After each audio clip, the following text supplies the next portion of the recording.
आज विश्व थायराइड दिवस है। इस खास दिवस पर थायराइड से जुड़े हुए कुछ विशेष पॉइंट्स आपके बीच में लाया हूँ।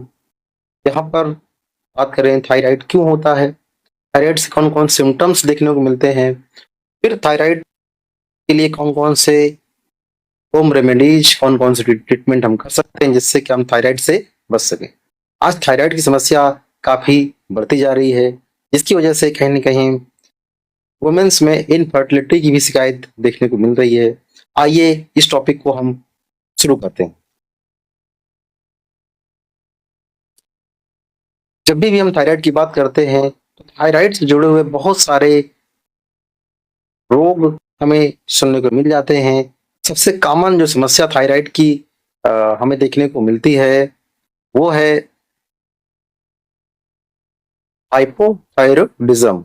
हाइपोथायरॉयडिज्म यानी कि शरीर के अंदर जो हमारी ग्रंथि होती है, इसको हम थायराइड ग्लैंड कहते हैं। उस ग्लैंड से एक हार्मोन निकलता है जिसको हम थायराइड हार्मोन कहते हैं, T3 और T4।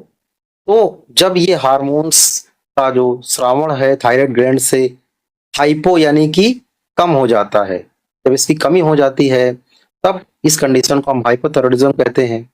ये कमी तब होती है जब शरीर के अंदर TSH हार्मोन की मात्रा बढ़ जाती है, जो कि हमारे ब्रेन के अंदर, मस्तिष्क के अंदर जो पिट्यूटरी ग्लैंड होती है वहां से सिक्रेट होता है।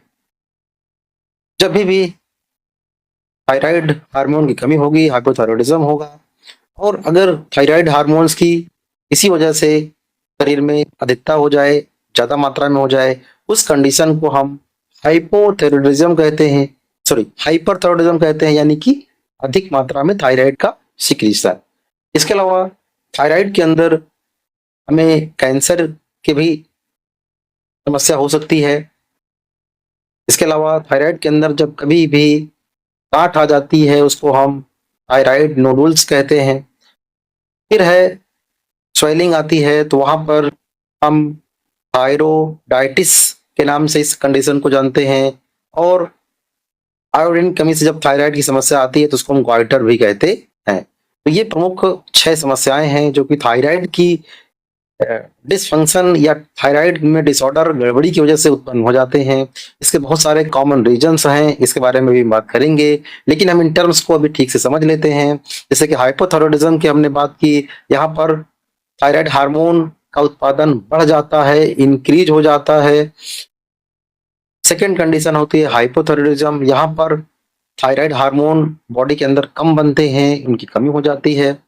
थायराइड कैंसर, जो कि कैंसर है एक प्रकार का, और अब इसका ट्रीटमेंट आसानी से हो जाता है समय पर जांच होने पर। इसके अलावा घेंघा यानी ग्वाइटर, ये भी एक एबनॉर्मलिटी है जो कि गले का जो आकार है वो बड़ा हो जाता है, उसमें स्वेलिंग आ जाती है। अक्सर आयोडीन की कमी से ये समस्या उत्पन्न होती। इसके अलावा नोडुल्स की बात करें, ये भी एक तरीके से गांठ थायराइड ग्लैंड में पड़ जाती है, उसकी वजह से सिक्रेशन प्रभावित होता है, तो यहाँ पर थायराइड नोडुल्स बोलते हैं। फिर है थायरोडाइटिस, इसका मतलब इन्फ्लेमेशन होता है हमारे थायराइड ग्लैंड में सूजन को हम थायराइडाइटिस कहते हैं। इसके अलावा ग्रेव्स डिजीज भी एक है जो कि एक तरीके से इम्यून सिस्टम के द्वारा उत्पन्न डिसऑर्डर है थायराइड के अंदर। और हशीमोटो डिजीज, ये भी इम्यून के द्वारा अटैक किया हुआ एक रोग है।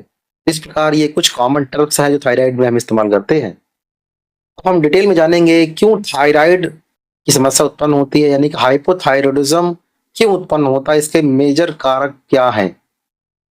चूंकि ये हार्मोन से जुड़ा हुआ समस्या है, इसलिए ऑटो इम्यून रोग बहुत बड़े कारक होते हैं। शरीर के अंदर कोई भी ऑटो इम्यून डिजीज होंगी जिस उसकी वजह से जो थायराइड है उसका प्रोडक्शन प्रभावित हो जाएगा, कमी आ जाएगी, इससे हाइपोथायरॉयडिज्म हो सकता है। कभी कोई सर्जरी हुई हो, उसकी वजह से थायराइड ग्लैंड को रिमूव कर दिया जाए, तभी भी थायराइड हार्मोन कमी हो जाएगी और शरीर में इसकी कमी देखने को मिलेगी। कोई शरीर में इन्फेक्शन हो जाए जिससे उत्पादन प्रभावित होता है। रेडिएशन यानी कि विकिरण के प्रभाव में आने से भी थायराइड हार्मोन की कमी हो सकती है। इसके अलावा पर्यावरण में बहुत सारे जहरीले तत्व पाए जाते हैं, टॉक्सिन्स होते हैं, केमिकल्स होते हैं, एयर पोल्यूटेंट होते हैं, जिनकी वजह से भी ये समस्या हो सकती है। इसके अलावा कंजेनाइटल डिजीज यानी कि माँ के गर्भ में भी कोई इन्फेक्शन होता है तो वहां पर भी ये हाइपोथायरॉयडिज्म की शिकायत हो सकती है। खाने में अगर आयोडीन की कमी हो जाए या आयोडीन ज्यादा मात्रा में हो जाए, इससे भी हमें हाइपोथायरॉयडिज्म देखने को मिलता है।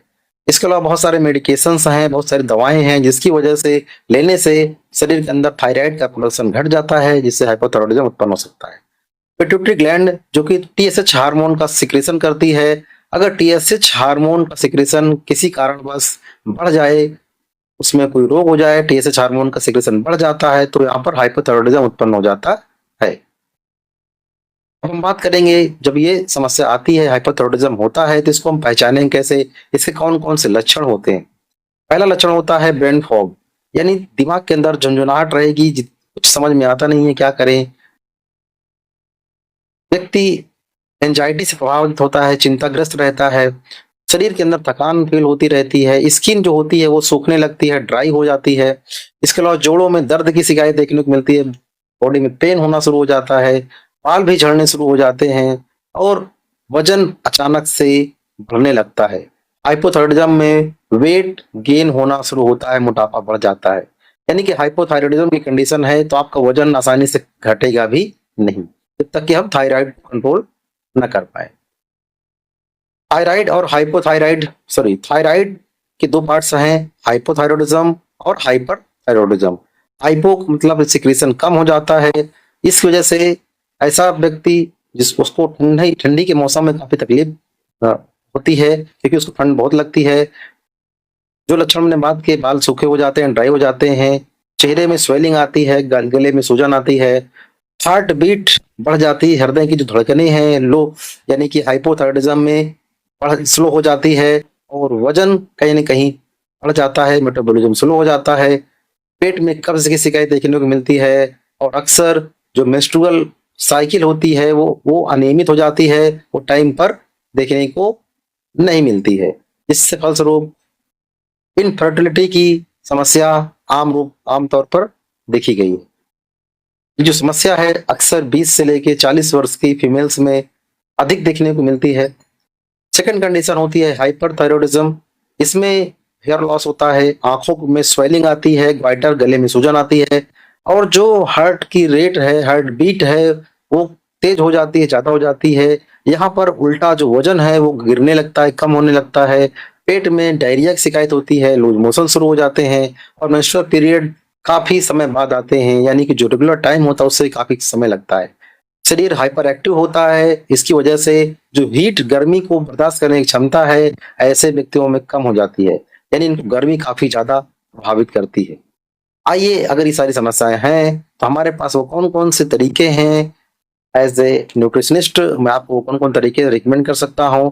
पहले जो तरीके हैं जो इसमें काम कर सकते हैं वो है अवॉइड प्रोसेस्ड फूड, यानी कि जो चीजें डिब्बा बंद हैं, जिसमें ऑयल्स के द्वारा रिफाइन किया हुआ चीजें डाली गई हैं, केमिकली प्रोसेस्ड चीजें हैं, उनको हमको अवॉइड करना है, उनको बिल्कुल भी खाना नहीं।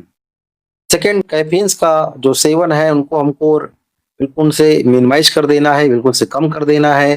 कैफीन्स का मतलब चाय और कॉफी से हमारा मतलब है। इसके अलावा खाने में आयोडीन की कमी को नहीं होने देना, उसको हमें पूरा करना है। इसके अलावा रेडिएशन से बचना है, और साथ में इन्वायरमेंटल टॉक्सिन से भी अपने आप को बचाना है। जो भी हम खाना खाएं उसमें पांचों चीजें, हमारे पांचों चीजें होनी चाहिए, protein, fat, carbohydrate, vitamin, minerals, ये सारी चीजें होना अनिवार्य है। फाइबर और पानी तो होगा ही होगा।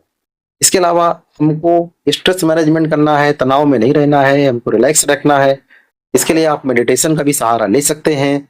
इसके अलावा हर्ब्स और स्पाइसेस का एक समुचित इस्तेमाल करें, सही इस्तेमाल करें। हमारी हाइपोथायरॉयडिज्म है, किस कंडीशन में कौन सी हर्ब हमारे लिए अच्छी है, उसको हमको चुनना होगा और उसका इस्तेमाल करना है, दूसरी हर्ब का इस्तेमाल नहीं करना है। नियमित रूप से व्यायाम करना, एक्सरसाइज करना है, जिससे कि हमारा मेटाबॉलिज्म बूस्ट हो जाए। जो भी हम ड्रिंकिंग चीजें हम इस्तेमाल करते हैं, पीने की चीजें इस्तेमाल करते हैं, कोल्ड ड्रिंक नहीं इस्तेमाल करना है। जो भी जो इस्तेमाल करना है, जूसेस को, इसमें विटामिन की मात्रा अच्छी हो, उनको आप इस्तेमाल कर सकते हैं। और सही समय प्रॉपर रेस्ट करना, कम से कम 7 घंटे की प्रॉपर नींद लेना बहुत जरूरी है। रात की नींद जरूरी है, अंधेला हो कमरा में, कुछ ऐसे माहौल में हमें नींद लेना है।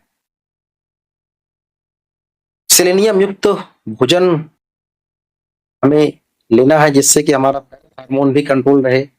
अगर हम बात करें औषधियों की, तो अश्वगंधा एक जानी मानी औषधि है जो कि हमारे स्ट्रेस और एंजाइटी को ठीक करती है, कम करती है। उसका सेवन हम कर सकते हैं।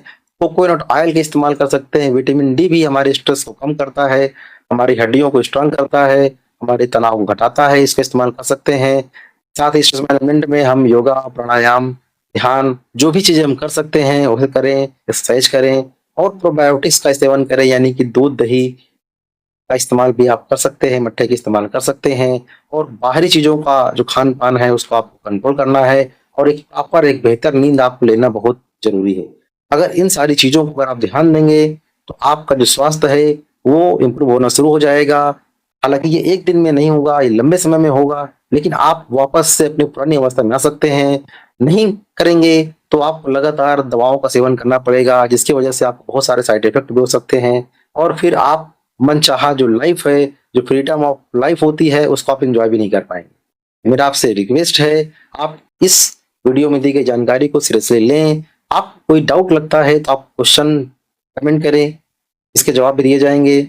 और आपको पास कोई ऐसी खास जानकारी है जो थायराइड के लिए काफ़ी महत्वपूर्ण हो सकती है, तो आप भी हमें सजेस्ट भी करें, कमेंट बॉक्स में इसको लिखेंगे। मिलते हैं किसी नेक्स्ट वीडियो में। इस वीडियो को आप लाइक करें, शेयर करें और इस चैनल को, इस पेज को ग्रो करने में हमारी सहायता भी करें। Thank you and God bless you.